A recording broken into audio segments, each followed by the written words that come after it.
అమావాస్య వరకు ఏ ఊరు వెళ్ళను, ఏ టూరు పెట్టుకోనులేమ్మా.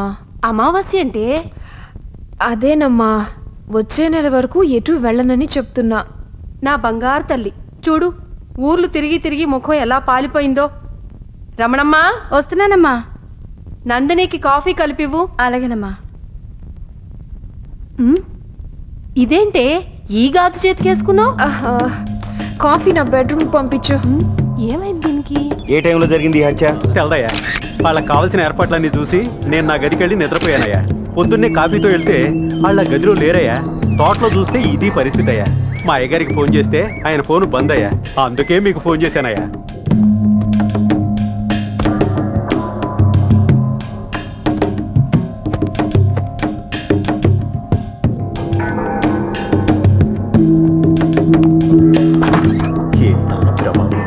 ఈ బట్టలు ఎవరై?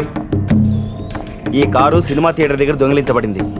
ఈ కారు ఓనర్ కూడా కంప్లైంట్ ఇచ్చాడు. నాకు ఎలాంటి సంబంధం లేదు సార్. అంత ఈజీగా సంబంధం లేదంటే ఎలాగ బాలరెడ్డి గారు? ఈ గౌరీ గురించి సిటీలో ఏసీపీ అతని గోడౌన్ సీజ్ చేసి అతని గురించి వెతుకుతుండే తప్పించుకుని నా పరిధిలోని మీ ఫామ్ హౌస్లోకి వచ్చి మర్డర్ అయ్యాడు. సార్, ఈ విషయాన్ని ఏసీపీ గారి దాకా తీసుకెళ్ళకండి సార్. చాలా ఈజీగా చెప్పేస్తున్నారే. చచ్చిన మీ మిత్రుడు సామాన్యుడు కాదు, పెద్ద స్మగ్లర్. అంత ఈజీగా జరిగే పని కాదు ఇది. సార్, ఏదో విధంగా మేనేజ్ చేయండి సార్. ఇతని మిత్రులు వర్మ గారు, ఎంపీ గారు బయలుదేరారు సార్. ఇప్పుడు వస్తున్న వాళ్ళిద్దరి వివరాలతో పాటు ఇంకా చాలా వివరాలు ఉన్నాయి చనిపోయిన మీ మిత్రుడి సెల్ ఫోన్లో. సార్, మీరు తలుచుకుంటే కానే ఉంది సార్. ఎలాలా మేనేజ్ చేయండి సార్. మీరు ఊహించినంత పలికిస్తాను సార్. Sir please sir.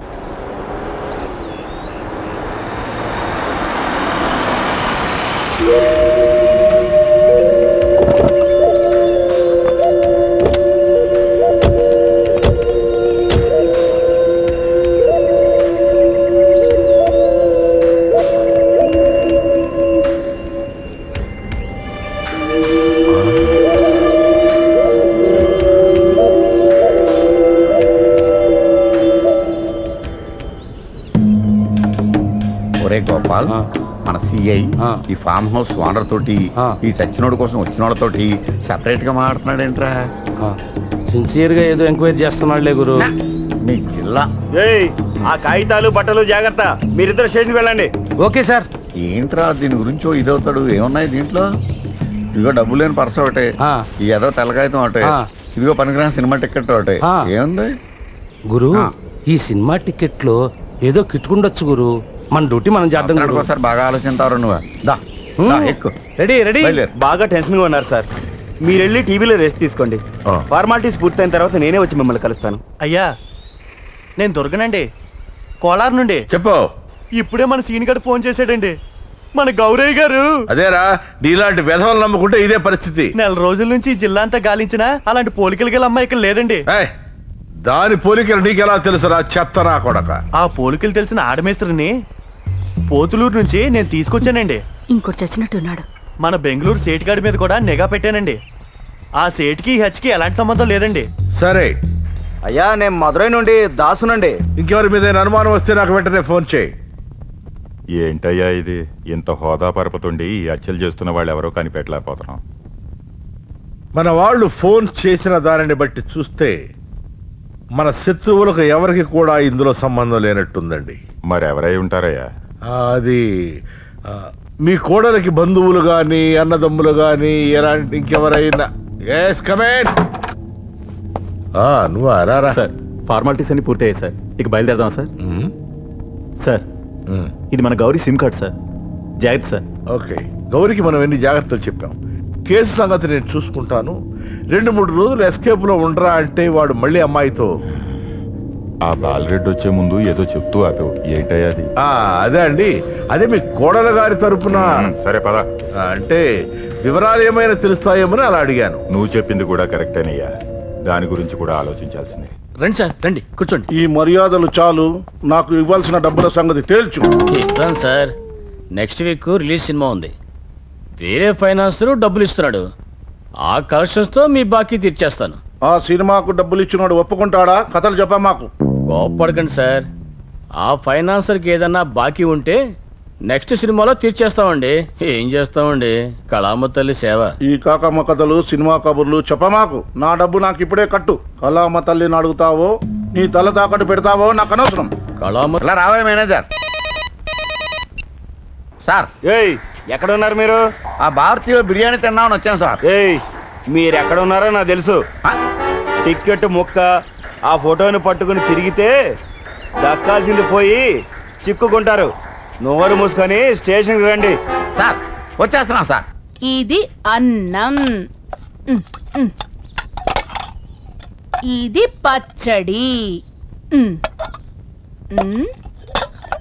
ఇది కూర, ఇది పప్పు,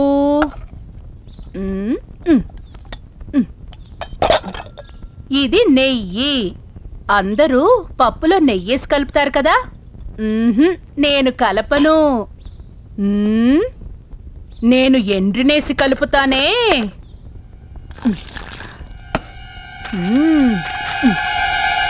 వివాహ భోజనంబు వింతైన వంటకంబు ఇవాళ వీడి అంతు లలలలలలో. వివాహ భోజనంబు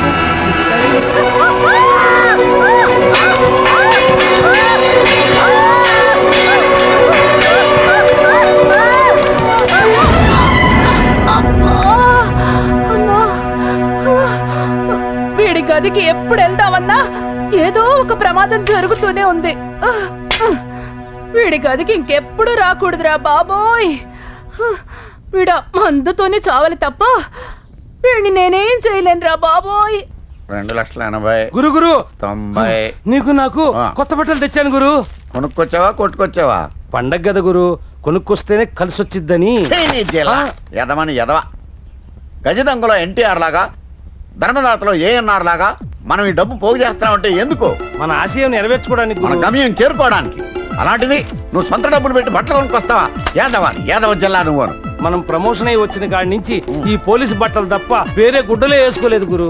చూసే వాళ్ళకి చండాలంగా ఉంది, అందుకే కొత్త బట్టలు కొనుక్కొచ్చాను గురువా. అలా చండాలంగా ఉంటే మనకెందుకురా? బెదిరించి అక్కడక్కడ పట్టుకొచ్చిన బిర్యానీలు కూడా పక్క హోటల్లో అమ్ముకుని కడుపు మార్చుకుని డబ్బు సంపాదిస్తున్నా ఉంటే ఎందుకురా? మన గమ్యం చేరుకోవడానికి గురువా, మన ఆశయం నెరవేరడానికి. కనుక నువ్వు పని చేయి, ఈ బట్టలు తీసుకెళ్ళి నువ్వు ఎవరి దగ్గర కొనుక్కొచ్చావు వాడికి ఇచ్చేసి డబ్బులు లాగేసుకుని పక్షాపోడు దగ్గరికి వెళ్ళి దబాయించి ఆడి దగ్గర 2 జతల బట్టలు కొట్టేసి అవి పట్టుకెళ్ళి పక్షాపోడికి అమ్మేసి ఆ డబ్బులు పట్టుకొచ్చి నాకు కనపడవు. లేకపోతే నీ తాట బొలిచేస్తా. పండుగ నాడు కూడా మనకి యూనిఫామ్ కలిసి వచ్చిందిరా. మా లక్ష్మి.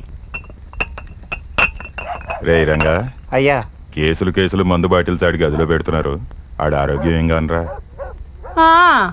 మెలకు వచ్చిన వెంటనే మందు సీసా సిద్ధంగా లేకపోతే నానా అల్లరి చేస్తున్నాడు. తల గోడకేసి బాదుకుంటున్నాడు. అందుకే ఈ ఏర్పాట్లు చేశాను. మరి తిండి ఏర్పాట్లు? మీరు భలేవాళ్లే, మందు ఏర్పాట్లు చేసిన దాన్ని తిండి ఏర్పాట్లు చూడనా ఏంటి? సరే గాని పంకజం, కోడల తరఫు బంధువుల వివరాలు ఇంకేమైనా తెలిసా? మీ కోడల తరపు వాళ్ళంతా అతిగతి లేని వాళ్లే. ఏ పూటకా పూట తెచ్చుకుని తినేవాళ్లు. వాళ్ళకి అంత ధైర్యం ఎక్కడిదండి? అన్నట్టు మరిచాను, ఈ మధ్య మీ కోడలి అమ్మా అబ్బా చనిపోతే ఈ ఇచ్చే దిక్కు కూడా లేదంట. ఏరా రంగా, కోతలు ఎప్పుడు మొదలెట్టిస్తాను? రేపు అమావాస్య వెళ్ళిన తర్వాత బాబు. రేపు అమావాస్య. వివరాలు ఏమైనా తెలుస్తాయేమో అని అడిగా. మీ కోడల తరపు వాళ్ళంతా అతిగతి లేని వాళ్లే. రేపు అమావాస్య వెళ్ళిన తర్వాత బాబు. పంకజం, వెళ్ళి క్యాలెండర్ తీసుకురా. ఎందుకంటే అంటారు, పక్కనే ఉన్నాను కదా.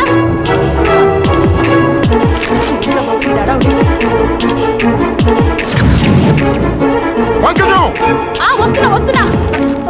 ఇదిగోండి. ద్రౌపది చనిపోయింది మే 15 అమావాస్య. ఏమైంది? గౌరీగాడు చనిపోయింది జూన్ 19 అమావాస్య. రేపు అమావాస్య, రేపు తారీఖు 18. ఈసారి ఎవరు వాళ్ళు? Hello MP.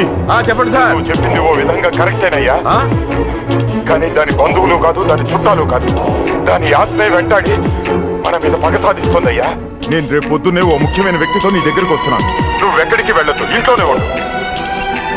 పంకజం, రేపు తెల్లారుజామునే ప్రయాణం. డ్రైవర్